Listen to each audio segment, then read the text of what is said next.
On the scale of 1 to 10, 10 being completely debilitated. Like I can't move, I can't sleep. This is just really bogging me down. And level 1 would be like, it's like a mosquito bite. It's annoying, but it doesn't bother me. How would you rate the negative charge? Let's do 8.5. I Eight and a mean, half. Okay, precision. I like it. How would you describe what just happened to, let's say, your wife or your best friends who are? to me, in a weird way, it feels like consciousness alchemy or like thought alchemy, where I feel like I just took a pot of lead and turned it to gold. Like that's what it really felt like. A big part of the roadblocks around thought leadership are likely up here and are just mental and just at a consciousness type of level.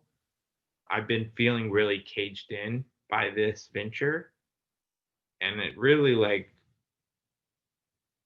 before I really truly did feel like a slave, like in maybe the more someone who used to be free knows what it's like to be free, and then you make them a slave and they feel the sense of loss. That's the sense of how I felt around this endeavor, and just going through that process of,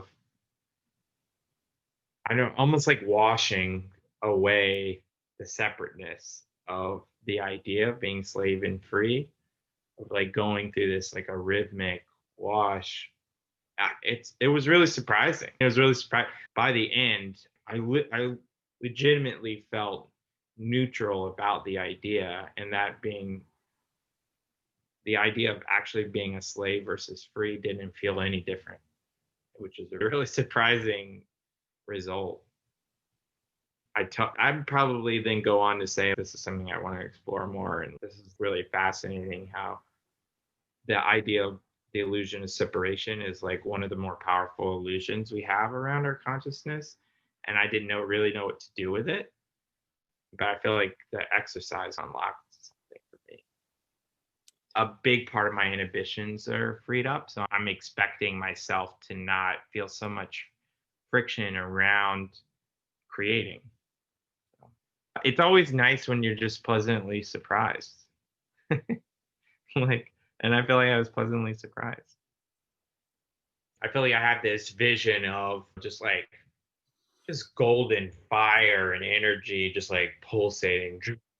Like, it seems super valuable in a lot of ways. This is I don't know. It was a lot more of a direct path to overcoming what I was going through than I had been going than I had. So in that way, other people would get a ton of value. Awesome.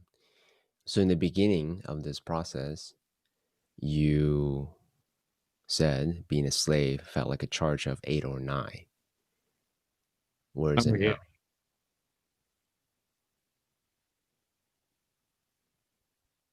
now? Yeah, it feels a lot more like a one. Like it's not gone. It's not, to me it feels like an echo. No. Like it just, Remnants of an echo. yeah, like there's an old imprint of what slave used to mean. Yeah. That's powerful. From a 9 to a 1. Yeah, actually, that's surprising saying that out loud. Beautiful. If I can be more of service and adding value in the world, and basically if I can move beyond inhibitions to provide more value and help in the world, that's just like, anyways, like maybe it's like that conduit idea of like through me in that way, these inhibitions in some ways are my drain is clogged. And especially around the idea of thoughts or consciousness, I feel like this was one of the larger pieces that were blocking that flow. And so if it's flowing more clearly, it's there's a natural byproduct. People will receive more value, will flow in the world. I'm not sure we can ever really prove one thing definitively right or wrong, And in that case, you might as well create whatever reality you want to create.